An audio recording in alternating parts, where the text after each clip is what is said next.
Fala, minha torcida da Fiel, Tomo de volta aqui no nosso canal para fazer para vocês aquele videozão do pós-jogo que vocês tanto gostam. O Corinthians acabou empatando com o Vasco ali na arena na noite de hoje. Não somamos nenhum ponto de vantagem e teremos que resolver tudo no domingo lá no Maracanã. Então já deixa seu likezão aí no vídeo e se você é novo por aqui, não se esqueça de se inscrever no nosso canal e ativar o sininho de notificações, porque tem muita notícia do Timão, tem muita bola ainda para rolar e nada está decidido para a Copa do Brasil ainda, rapaziada.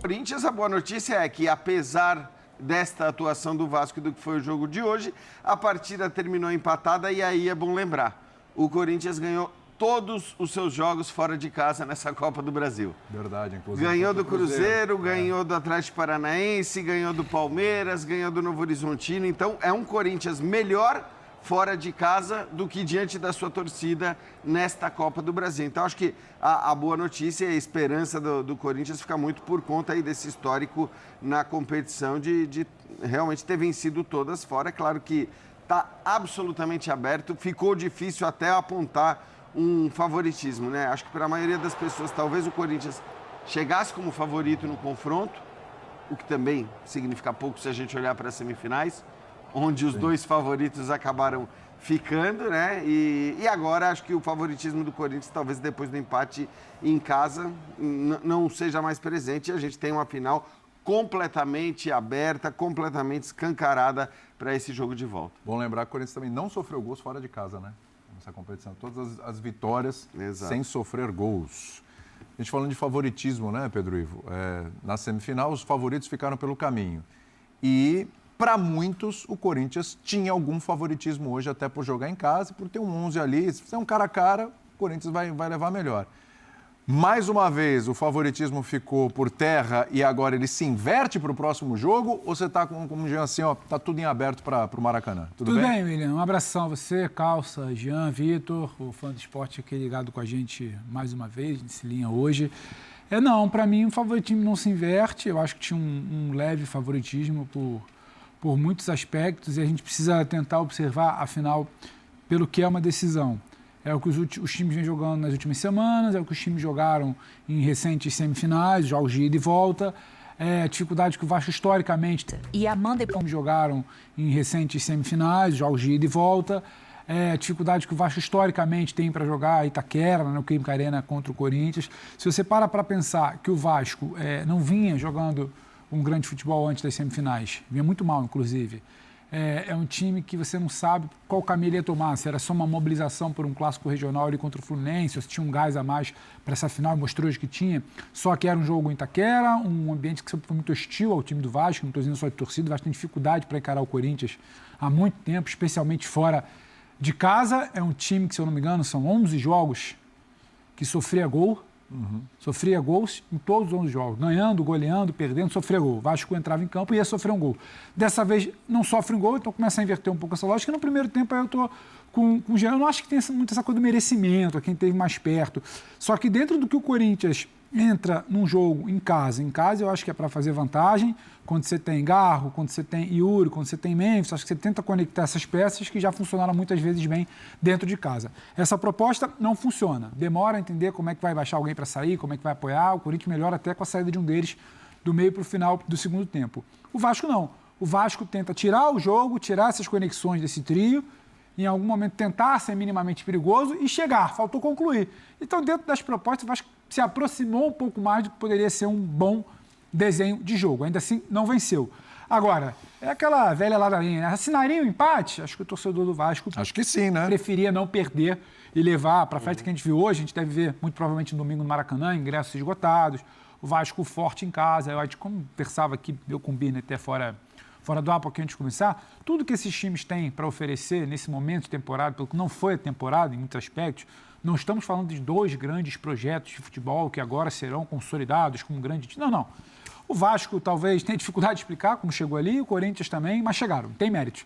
E o que resta muitas vezes nesse momento é o Maracanã, é o só depender de si, é o poder fazer a história que não tem há 14 anos, é muito muito mais a ver com isso do que exatamente com algum tipo de favoritismo de ordem tática, técnica. O Vasco hoje conseguiu voltar bem para o Maracanã. Vai pegar o avião amanhã, hora do almoço, ele vai voltar bem para o Maracanã. Poderia até em algum momento ter finalizado melhor vencido? Sim. Favoritismo mudou de lado? Acho que não. Acho que é aberto, como achava que era aberto hoje, um pouquinho mais para o Corinthians, porque acho que teria a capacidade melhor de decidir, mas não vejo esse favoritismo, mas o Vasco volta em uma situação que poderia ser mais confortável, não foi pelo que o time fez. E é um pouco raro o Vasco fazer em Itaquera, fora de casa, contra o Corinthians. Depois desse olhar 43 que o senhor lançou aqui para mim, tão carinhoso, tão cheio de afeto, de amor. Não conhece a música do Paulo Ricardo, lá do RPM? Então, você lançou um olhar aqui quase que apaixonado por mim. Eu não vou nem jogar tema. Você quer falar alguma coisa? Coisa, sabe que eu sou apaixonado por você. Boa noite, também, William. Boa noite, Jean, Calçade, Pedro Ivo. Boa noite aos fãs do esporte. Nossa, eu desconfiava. Sempre. Eu concordo com tudo que o Pedro disse, concordo com a abertura dos colegas, mas importa ser campeão. É isso. Então, no final das contas, toda essa questão, o projeto, o jogo bem jogado, o porquê chegou a... Tudo isso, nesse momento, é assunto para depois do domingo. Porque nesse momento, para equipes que tiveram temporadas ruins e nem poderiam ter feito coisas muito diferentes por conta de seus problemas de administração, o que importa é quem vai dessas equipes que estão abaixo do seu potencial histórico e do tamanho que elas têm, quando a gente olha a qualidade de campo, qual delas vai terminar o ano feliz? Qual delas vai ser campeã? Hoje o Vasco fez um pouco mais que o Corinthians para isso, taticamente foi superior. Tecnicamente, eu acho que dos 5 jogadores de quem eu posso esperar alguma coisa a mais... Dos dois lados. 3. Ou, se quiser, vou colocar até 6. Vou colocar o Andrés Gomes nisso. Isso, são trios. 3 de cada lado. Só o colombiano foi um pouco melhor. Um jogo abaixo do Coutinho. Sim. Quando tinha espaço para dar o passe. O Ryan dessa vez não brilhou. O Garro entrou em campo, não justificou. O Memphis só se destacou quando saiu balançando a cabeça ao ser substituído. Fez um e o Yuri também não fez um grande jogo. Você já não tem times tecnicamente brilhantes quando a gente fala do jogo, quando a gente fala da capacidade geral. Coletivamente, o Vasco fez um bom jogo na marcação. O Corinthians, por tecnicamente não jogar bem, ajudou. Acho que o placar foi justo, porque ele não tem interferência na arbitragem. Sim. E está tudo muito aberto. Aliás, a arbitragem foi bem, tudo certinho. O que estava impedido mesmo. Está tudo muito aberto, não é muro para o jogo de volta, porque o Vasco é um time instável, que pode fazer uma partidaça e golear, pode tomar vários gols também. O Corinthians é um time que oscila, depende da inspiração individual de alguns jogadores. Nas finais, às vezes, aparecem heróis inusitados, aqueles que a gente nunca imagina. E no domingo, o que importa no meio dessa situação dos clubes, que é irrelevante para mim agora, é quem vai sair feliz. É só isso que eu estou curioso para saber. Muito bem. Paulo Calçade, Vitor Birner levantou uma bola aqui. Por que os trios não funcionaram tão bem? Pelo seguinte, boa noite. Boa noite. Vamos começar então pelo lado do mandante. Isso. A estratégia do Vasco foi perfeita, maravilhosa, bem executada. É claro que o lado ofensivo, né, porque o que o Vasco fez? O Vasco travou o Corinthians. Quando você trava o adversário, você tira a bola dele e agride. Né? E o Vasco não acertou um chute no gol. O Vasco finalizou mais que o Corinthians, o Vasco foi mais perigoso em vários momentos, porém, o Hugo Souza não fez uma defesa. O Léo Jardim fez 2. O Corinthians, com todos os problemas, conseguiu chegar no gol 2 vezes. Só uma coisa, você acha que isso é uma questão técnica ou tática, ou ambas? Não, o que eu vejo primeiro, é uma questão tática, estratégica e tática, do desenvolvimento da ideia do Diniz. O que o Diniz fez? O Diniz subiu a marcação no Corinthians. Sim. O Corinthians não ia ficar dando chutão. Eu acho até que, em determinado momento do jogo, era melhor ir com a bola alta do que continuar vendo o Vasco ganhar todos os duelos. Mas aí é uma questão do treinador. O que ele fez? Ele subiu a marcação. Coutinho e Ryan nos 2 zagueiros. Nuno Moreira no Bidu, não saía com o lateral esquerdo. Mateuzinho tinha o Andrés Gomes, não saía com o lateral direito. Os 2 zagueiros estavam marcados. O Ranielli, como primeiro volante, tem mais dificuldade para sair jogando. Então, o que acontecia? Você via o Bidon, em muitos momentos, vindo receber e o Ranielli um pouquinho mais avançado. Mas aí um volante sobe no Bidon Então não tinha saída. O Corinthians não conseguia sair. Por isso que ficava perdendo bola. Aí você via a posse de bola do Vasco subir, porque além de ser uma característica do Vasco, deste treinador do Diniz, isso foi implementado pela maneira do Vasco jogar. O Vasco travou as saídas do Corinthians e o Corinthians ali ficou batendo no muro.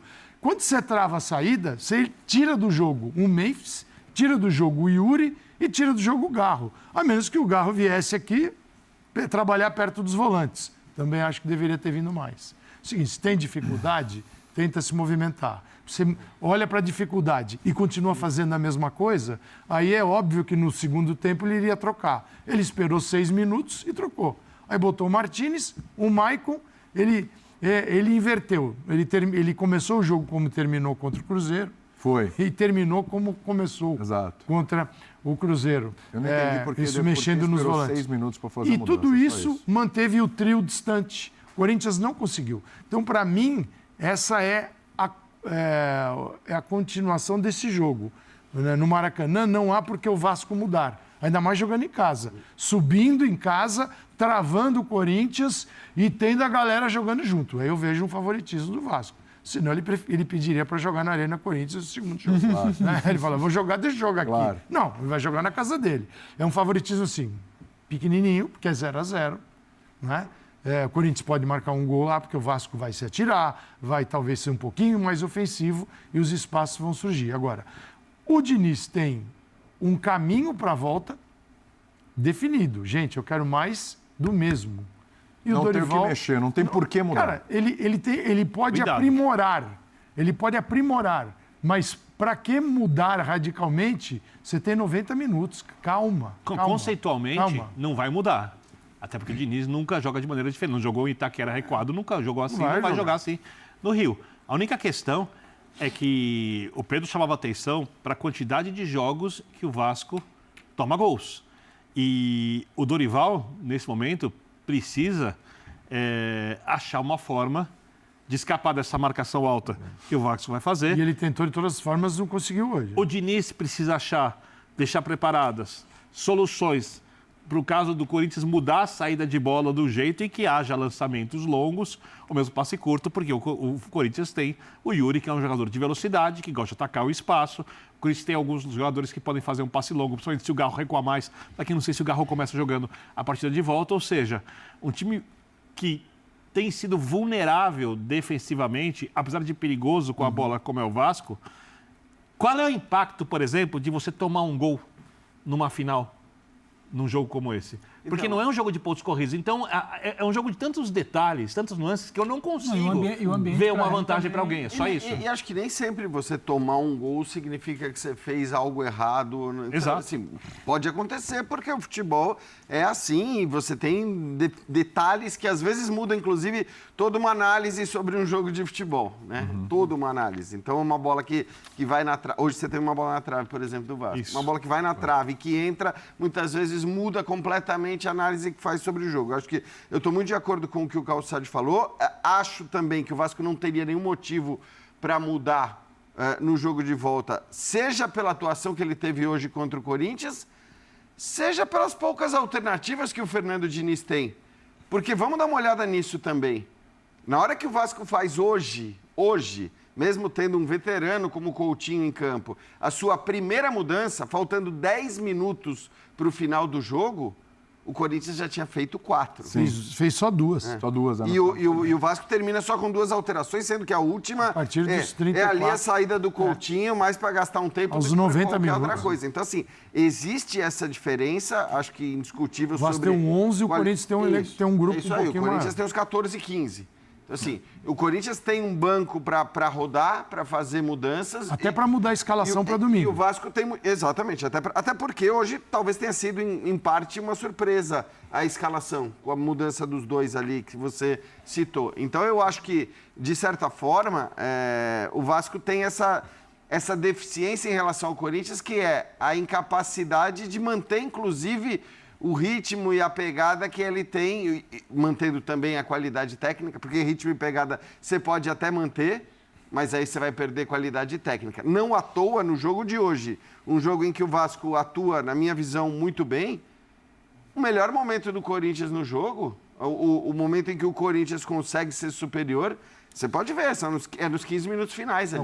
É o Carrijo que entra. Mas é um Vasco também exatamente. fisicamente mais Isso aí, para mim é mais um reflexo de um Vasco que não tinha mudado ninguém, ou tinha mudado um jogador ali, né, nos 15 minutos finais. Um jogador tinha sido alterado. O Vasco já não estava o mês, já não acompanha as triangulações e o Corinthians quatro chega. novos já. O Vasco não tem... O Carrijo com gás. Não tem por que mudar e não tem até como mudar. Né? É isso. Que seria a mudança? O Verratti, ele não vem jogando com o Verratti. O Verratti, ele é uma opção e uma forma de alterar o jogo. Então, foi o Ryan para o lado direito, ele tirou, foi o Nuno. Aí ficou o Andrés e usando bola para o Verratti e o Coutinho. O Coutinho saiu aos 90, o jogo acabou ali, então tá bom. O que ele pode fazer, o Diniz? Sim, eu acredito que ele vai jogar exatamente igual. O Dorival tem muita coisa para pensar. Porque é o seguinte, quando o Vasco barra os dois laterais, complica a saída de bola dos zagueiros e não deixa a bola passar, o Corinthians não conduz a bola pelo meio de campo, não conduz e não sai tocando. Então você esquece de Yuri, esquece de Memphis, esquece de Garro. Porque, no máximo, era uma bola estourada para eles. Aí você bota o Memphis para apostar corrida com o zagueiro, o Yuri Alberto e tal. Eles precisam de um jogo um pouquinho mais bem construído. Então, tá bom. O que passa na cabeça do Dorival? Ele não tem pontas no Corinthians. Ele pode... Ele pode até falar, vou botar o Dieguinho para jogar. Se ele quiser, ele pode. O Vitinho entrou, o Vitinho até é uma opção para ele alterar um pouco a forma de jogar. Porque os laterais do Corinthians são os laterais... O Vitinho não é de quem? Não, ele pode até começar, ele pode até decidir. Garro, ele vai botar o Garro desde o início. Entendi. O Garro hoje foi... Entendi. O Garro foi melhor num tempo contra o Cruzeiro do que jogar os dois hoje. Né? Então é uma questão física? Também o Garro ficou parado. O Garro Acho teve que muito não problema tem de condições contusão. do Garro jogar 90 minutos? Não sei. Usa mais o Garro na saída de bola para tentar furar esse bloqueio do Vasco. Ele não está na condição dos outros. Mas ele está com problema na panturrilha. Não foi. O Garro não baixa hoje. Ele estava com problema na panturrilha. Só para terminar. Os laterais são quem ocupa a beirada no campo, no Corinthians, são os laterais. O que faz o Bidu? Bidu é aquele jogador da saída pelo lado, ele tabela com o volante, estica a bola e ele aproveita o espaço. Teve essa jogada para o Bidu? Não teve. Por quê? Porque o Nuno marcou, vem Nuno, volante. Onde é que está o PH, o lateral? Entenda que os laterais do Vasco não tiveram pontas para marcar. Os laterais do Vasco, você tinha 2 laterais mais 2 zagueiros. O trio do Corinthians, você marcava com esses 4. Ainda tinha sobra. Quer dizer, o projeto do Vasco funcionou perfeitamente. Então, como o Corinthians vai tentar desestabilizar isso? Aí é uma questão para o Dorival. Ele não tem ponto, a menos que ele venha com a ideia de ter um Dieguinho, porque aí ele cria um problema para o lateral. Ele já põe o Dieguinho do lado direito, o Mita está lá jogando do lado oposto. Então, assim, o Dorival vai ter que quebrar a cabeça dele. O que ele vai fazer para mudar um pouco, para desencaixar o Corinthians do Vasco. O Corinthians vai encaixado no Vasco até domingo. Com o time A que jogou, com o time B que terminou, porque o Corinthians terminou melhor porque tinha fôlego. E o Vasco com praticamente nenhuma troca, né? Porque uma troca aos 80 minutos... É uma só, na realidade é uma só. Uma troca aos 80 minutos, sendo que o Corinthians começou a trocar 52, logo no início do segundo tempo, aos 7 minutos.